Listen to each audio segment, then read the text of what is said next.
اعوذ باللہ من الشیطان الرجیم بسم اللہ الرحمن الرحیم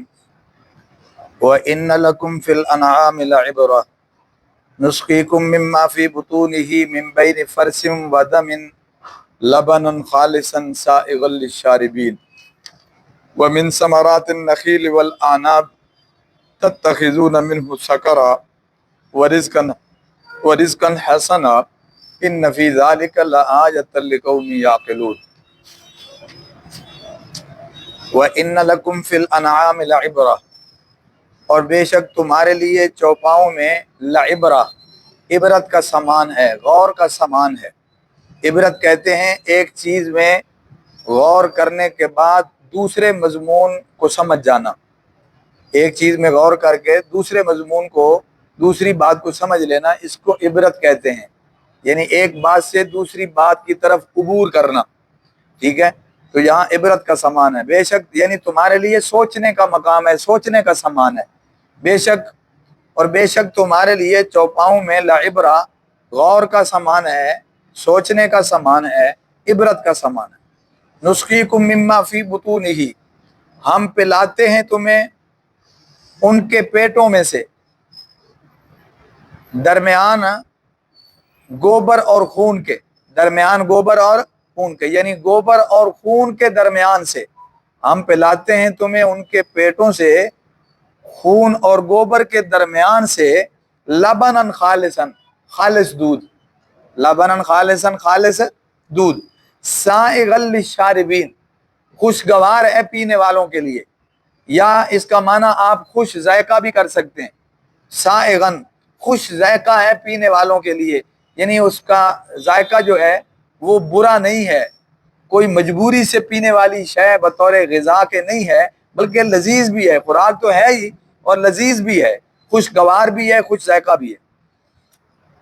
وَمِنَ النَّخِيلِ وَمِن ثَمَرَاتِ النَّخِيلِ وَالْأَعْنَابِ، جیسے چوپاؤں میں نشانیاں ہیں ایسے ہی فرمایا، اور انگوروں اور کھجوروں کے پھلوں سے بھی، انگوروں اور کھجوروں کے ثمرات پھل، اور نخیل کھجور، اور آناب کیا ہے؟ انگور، اور انگوروں اور کھجوروں کے پھلوں سے، تتخذون، تم بناتے ہو، منہ ان سے، سکرن، نشہ، تم بناتے ہو ان سے نشہ، یعنی جائز اور ناجائز ہونا تو بعد کی چیز ہے، بتلایا جا رہا ہے کہ یہ چیزیں کس کس کام آتی ہیں، ان سے کیا کیا فائدے حاصل کیے جاتے ہیں، یہ بتایا جا رہا ہے کہ انگور اور کھجور کے پھلوں سے تم بناتے ہو سکرن، نشہ، ورزقن حسنا، اور بہترین رزق، رزقن حسنا، بہترین رزق، ان فی ذلک لآیہ، بے شک اس میں البتہ نشانی ہے، لقوم یعقلون، ان لوگوں کے لیے جو عقل رکھتے ہیں، یعنی سمجھ رکھتے ہیں، بے شک اس میں البتہ نشانی ہے سمجھ والے لوگوں کے لیے۔ توجہ فرما لیں، اللہ کی ذات دکھائی نہیں دیتی، نظر نہیں آتی، نگاہوں سے اوجھل ہے، اور اس پر ایمان رکھنا بھی ضروری ہے، یہ بات ماننا بھی ضروری ہے، یعنی یہ عقیدہ رکھنا بھی ضروری ہے کہ وہ معبود برحق ہے، اور وہ معبود برحق بھی ایک ہے، وحدہ لا شریک ہے، اس کے ساتھ کوئی شریک نہیں ہے، وہی ہماری عبادت کے لائق اور عبادت کا مستحق ہے۔ اب ظاہر ہے یہ پہچان کہاں سے ہوگی کہ وہ اکیلا ہی ہے،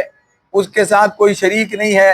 اور وہ اللہ ہی ہے جو ہمارا خالق بھی ہے، اور ہر شے کا خالق ہے، اور ہمارا معبود ہے۔ تو اللہ نے اپنی پہچان کے لیے اور اپنی وحدانیت کے لیے یہ قدرت کی مثالیں ہمارے سامنے رکھ دی ہیں، اپنی شاہکاریاں اور اپنے بنائے ہوئے نمونے ہمارے سامنے رکھ دیے ہیں کہ ان میں غور و فکر کرو اور ان سے مجھے پہچانو۔ نمبر ایک، اللہ جل جلالہ نے سب سے پہلے ایسی چیز کا بیان فرمایا، ایسی چیز کی طرف توجہ دلائی اور انسان کو غور و فکر کی دعوت دی جس کو ہر بندہ استعمال کرتا ہے، ڈائریکٹ یا انڈائریکٹ، براہ راست، بالواسطہ یا بلا واسطہ، ان سے فائدہ حاصل کرتا ہے، ان کا استعمال کرتا ہے، تو ظاہر ہے اس کو اس چیز کا پتہ بھی ہوگا تو وہ غور و فکر کرے گا تو اللہ کی قدرت بھی سمجھ آئے گی اور اس کی ذات کی بھی پہچان ہوگی اور معبود برحق کا پتہ بھی چلے گا۔ مثال کے طور پر فرمایا کہ ان چوپاؤں میں غور و فکر کرو، بڑے سامان ہیں۔ یہاں ایک اس زاویے سے بات فرما دی کہ دیکھو گائے بھینس وغیرہ ان کو دیکھو کہ یہ ان سے ہم تمہیں خالص دودھ دیتے ہیں۔ خالص اس اعتبار سے ہے کہ وہ جس جانور سے نکل رہا ہے یا جس جانور کے پیٹ میں بن رہا ہے یا جس جگہ پہ جس ایریے میں بن رہا ہے وہاں پہ گوبر بھی موجود ہے، وہاں پہ خون بھی موجود ہے، اور حتیٰ کہ اس جانور کی اپنی رنگت بھی ہے۔ آپ غور کریں گے تو ایسا خالص ہے کہ ایک تو اس میں خون کی کوئی ملاوٹ نہیں ہے، دوسرا گوبر کی کوئی بدبو شامل نہیں ہے، تیسرا جانور کی اپنی رنگت بھی اس میں شامل نہیں ہے، کسی قسم کی ملاوٹ نہیں ہے۔ لبنن خالصن، تو خالص دودھ ہم تمہیں دیتے ہیں، اس سے تمہیں اللہ کی پہچان نہیں ہوتی، اس کی قدرت کا پتہ نہیں چلتا، اور یہ اللہ کا دعویٰ ہے کہ ہم کر رہے ہیں۔ اگر کوئی شریک ہونے کا دعویٰ کرے یا کوئی کسی اور معبود کا دعویٰ کرے تو اس سے کہو کہ تو بھی کارنامہ کر کے دکھا، تو بھی کوئی اپنی کارگری دکھا نا، طاقتور ہوگا، معبود ہوگا تو طاقتور ہوگا نا، پھر یہ سلسلہ روک دے جس کا یہاں دعویٰ کیا جا رہا ہے اور کوئی نیا کام دکھا دے۔ سمجھ آ رہی بات جی؟ معلوم ہوا یہ اللہ کا دعویٰ بھی ہے اور یہ چیلنج بھی ہے، صرف دعویٰ ہی نہیں چیلنج بھی ہے کہ یہ ہم کر رہے ہیں اور کوئی نہیں کر سکتا، نہ ہمارے ساتھ اس میں کوئی اور شریک ہے، اگر کوئی ہے تو دکھاؤ، کر کے دکھاؤ۔